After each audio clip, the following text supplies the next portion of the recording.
అలానే మిస్సేశ్వరం మనందరికీ పరిచయం ఉన్నటువంటి ఫేస్బుక్, దాన్ని మెటా కిందనే మొత్తం ఫేస్బుక్ కానీ వాట్సాప్ కానీ మెసెంజర్ కానీ థ్రెడ్స్ కానీ ఇవన్నీ వస్తాయి. ఇప్పుడు మెటా కంపెనీ ఏం చేస్తుందో తెలుసా? 10% మంది ఉద్యోగులను తీసేస్తుంది. 84,000 మంది ఉంటే ఆ 84,000 మందిలో 10% తీసేస్తుంది. కొన్ని వేల మంది రోడ్డును పడుతున్నారు. America based company meta. Zuckerberg, ఇప్పుడు జూకర్బర్గ్ ఏమంటున్నాడంటే రాబోయేటువంటి రోజుల్లో 40 నుంచి 60% మంది ఉద్యోగులు కంపెనీ నుంచి వెళ్ళిపోవాల్సిందని చెప్పి దాదాపు సంవత్సరం క్రితం చెప్పారు. సత్య నాదెన్లో కూడా అదే చెప్పారు. జూకర్బర్గ్ అదే చెప్పారు. ఎలన్ మాస్క్ అదే చెప్తున్నారు. దాదాపు సంవత్సరం నుంచి చెప్తున్నారు. విడుదల వారీగా ఎంప్లాయీస్ని తీసేసుకుంటూ వస్తున్నారు. ఈవెన్ ఒరాకిల్ తీసేసింది ఈ మధ్యకాలంలో. అన్ని కంపెనీలు తీసేస్తున్నాయి. యాపిల్ తీసేసింది, ఇప్పుడు ఫేస్బుక్ తీసేస్తుంది. ఇవన్నీ తీసివేత కార్యక్రమాలు. అమెరికా బేస్డ్ కంపెనీస్ పెద్ద ఎత్తున ఉద్యోగాలను తీసేస్తుంది. దానికి కారణం ఏంటంటే ఆర్టిఫిషియల్ ఇంటెలిజెన్స్. ఈ ఆర్టిఫిషియల్ ఇంటెలిజెన్స్ రీసెర్చ్ మీద పెద్ద ఎత్తున పెట్టుబడులు పెడుతూ ఉన్నారు. ఆ దిశగా ట్రాన్స్ఫార్మ్ కావాలని ఉద్యోగులు చెప్తున్నారు. దాంట్లో అనుభవం ఉన్నటువంటి వాళ్ళని తీసుకుంటున్నారు. ఇప్పటి వరకు ఉన్నటువంటి ఐటీ రంగంలో ఉన్నటువంటి ఉద్యోగులు తీసేస్తూ ఉన్నారు. దీంతో అమెరికాలో ఉండేటువంటి ఎంప్లాయీస్ రోడ్డును పడుతున్నారు. ఇప్పుడు గోరు చుట్టు మీద రోకటి పోట్లాగా ఒక పిడుగు లాంటి వార్త ఏంటంటే 60 days మీకు H1B వీసా ఉన్నప్పటికీ 60 రోజుల్లో మీకు స్పాన్సర్ దొరకకపోతే మీ దేశాలకు వెళ్ళిపోండి అని చెప్పి ట్రంప్ చాలా క్లియర్గా పిడుగు లాంటి వార్త చెప్పేశారు. తాజాగా అమెరికాలో ఉండేటువంటి వాళ్ళకి ఈ H1B వీసా ఉండేటువంటి వాళ్ళలో మన వాళ్ళు ఎక్కువ ఉంటారు. ఉదాహరణకి గత ఏడాది దాదాపు 4 లక్షల చిల్లర మందికి H1B వీసా ఇస్తే దాంట్లో దాదాపు 2,90,000 మంది మన వాళ్ళే ఉన్నారు. అంటే 80% షేర్ మన వాళ్ళదే ఉంటుంది సుమారుగా. అలాంటి వాళ్ళకి ఇప్పుడు స్పాన్సర్స్ లేకపోతే, ఒకవేళ జాబ్ పోతే జాబ్ ఎత్తుక్కోవడానికి 60 days మాత్రమే ఇచ్చారు పీరియడ్. ఈ 60 daysలో గనక జాబ్ గనక దొరక్కపోతే ఇక రోడ్డును పడ్డట్టే. 60 days అంటే 2 months, 2 నెలలు. ఈ 2 నెలల్లో జాబ్ వచ్చేటువంటి పరిస్థితి ఉందా అమెరికాలో ఒక్కసారి జాబ్ పోతే ఇప్పుడున్నటువంటి పరిస్థితుల్లో మళ్ళీ జాబ్ వచ్చేటువంటి పరిస్థితి లేదు. గగనం వస్తే ఇంకా మిరాకిలే. ఇలాంటి సిచ్యువేషన్ ఉంది. మరి మన వాళ్ళు ఎక్కడికి పోవాలి? ఆల్టర్నేటివ్ చూసుకుంటున్నారు. ఏంటి ఆల్టర్నేటివ్? కెనడా వెళ్ళటము, లేదంటే ఏదో ఒక యూరోప్ కంట్రీస్కి వెళ్ళటము, ఇలాంటి ప్రయత్నాలు కొంతమంది చేస్తుంటే మరికొంతమంది B2 వీసాలు తీసుకోవటం, విజిటింగ్ వీసాలు తీసుకోవటం, స్టూడెంట్స్ వీసాల్లో మళ్ళీ జాబ్ కాకుండా కోర్సులో ఏదో ఒకటి చేరటం, ఇలా రకరకాల ప్రయత్నాలు చేస్తూ ఉన్నారు మన వాళ్ళు, అక్కడ ఉండేటువంటి వాళ్ళు. కానీ ఇప్పుడు విజిటింగ్ వీసాలు ఇవ్వడానికి కూడా హోమ్ల్యాండ్ సెక్యూరిటీ వాళ్ళు ఒప్పుకోవట్లేదు. కారణం ఏంది? H1B వీసా ఉండి జాబ్ చేస్తూ ఉన్నటువంటి వాళ్ళకి జాబ్ పోతే 60 రోజుల లోపల జాబ్ రాకపోతే, స్పాన్సర్ కనుక దొరకకపోతే అప్పుడు ఇంకొక వీసాకు మారాలి. దాన్ని విజిటింగ్ వీసాకి మారటం ఈజీ అని చెప్పి చాలా మంది విజిటింగ్ వీసాకి అప్లై చేసుకుని విజిటింగ్ వీసాలు పొందుతున్నారు.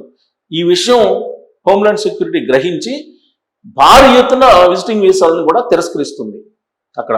ఇది ఇప్పుడు అమెరికా నుంచి వస్తున్నటువంటి లేటెస్ట్ న్యూస్.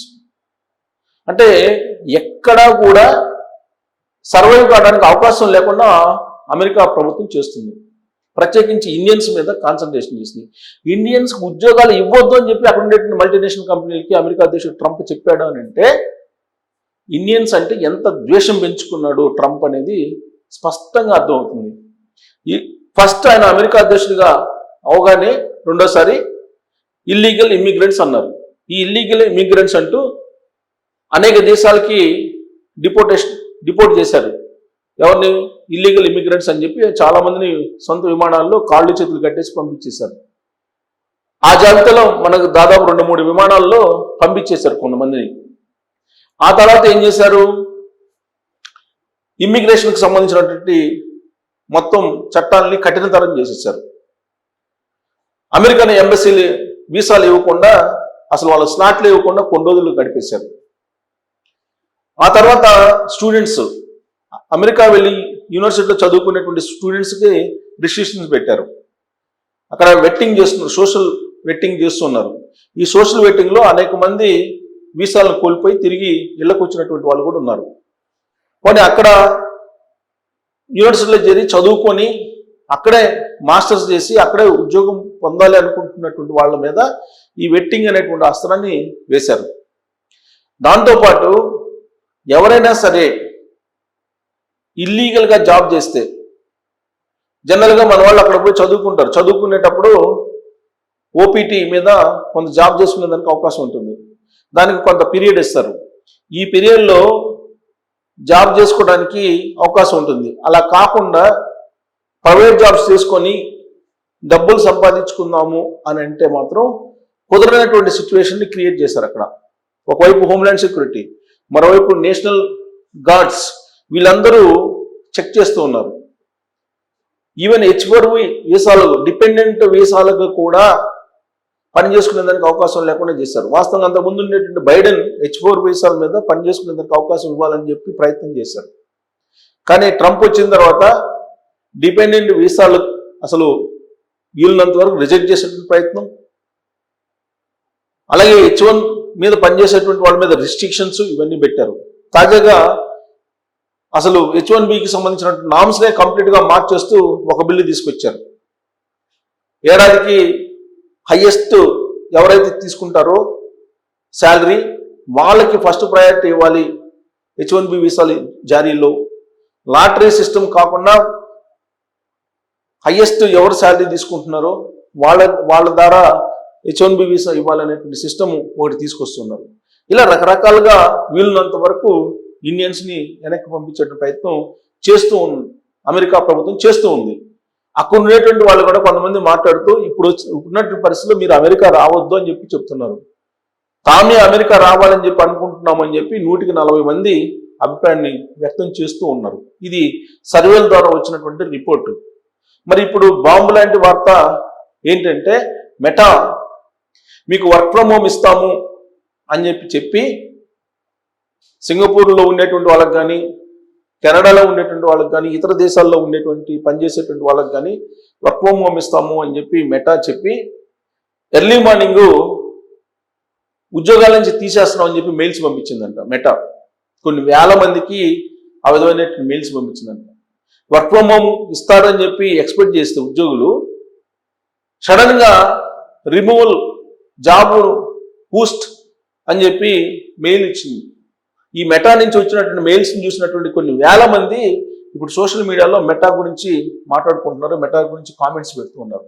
అంటే మల్టీనేషనల్ కంపెనీ కూడా ఒకే ఒక మెయిల్ తోటి ఉద్యోగాలు తీసేసే పరిస్థితి సాఫ్ట్వేర్ రంగంలో ఉంది. సాఫ్ట్వేర్ రంగంలో కార్మిక చట్టాలు ఏమి ఇంప్లిమెంట్ చేయరు. మరి ట్రేడ్ యూనియన్స్ ఏమన్నా వెళ్ళి అక్కడ పోయి ఉద్యోగాలు తీసేస్తున్న కంపెనీలు ప్రశ్నిస్తున్నాయా అంటే అది చేయరు. సాఫ్ట్వేర్ కంపెనీలు పెట్టడానికి ప్రభుత్వాలు అనేక రకాల బెనిఫిట్స్ ఇచ్చాయి. వాళ్ళకి తక్కువ రేటుకి ల్యాండ్ ఇచ్చాయి. ఇవాళ కూడా రూపాయికి ల్యాండ్ ఇస్తున్నటువంటి ప్రభుత్వాలు ఉన్నాయి.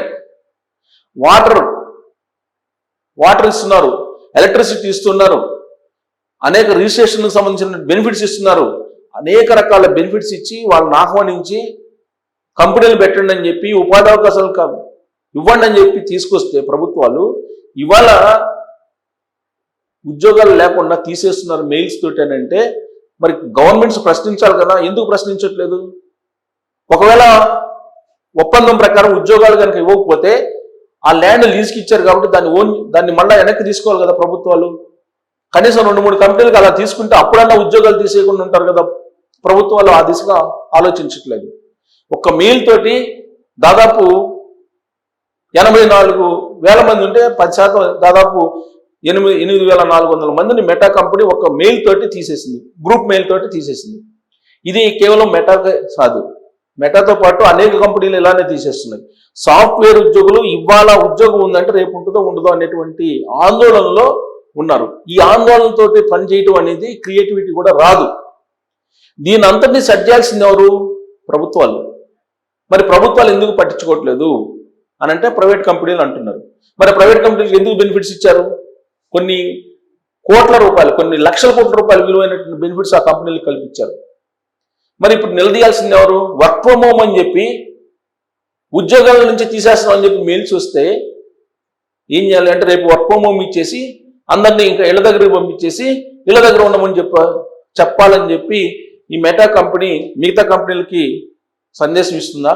ఎందుకంటే మెటా కంపెనీ పెద్ద కంపెనీ, ఉన్నటువంటి వాటిల్లో దిగ్గజ కంపెనీ, ఐటీ కంపెనీ, సాఫ్ట్వేర్ కంపెనీలో. మరి అదే ఈ పని చేస్తే వర్క్ ఫ్రమ్ హోమ్ అని చెప్పేసి ఉద్యోగాలు లేవని చెప్తుంటే మిగతా కంపెనీలు కూడా ఇదే బాట పట్టకుండా ఉంటాయా? దీని మీద మీరు కామెంట్ చేయొచ్చు. Thank you.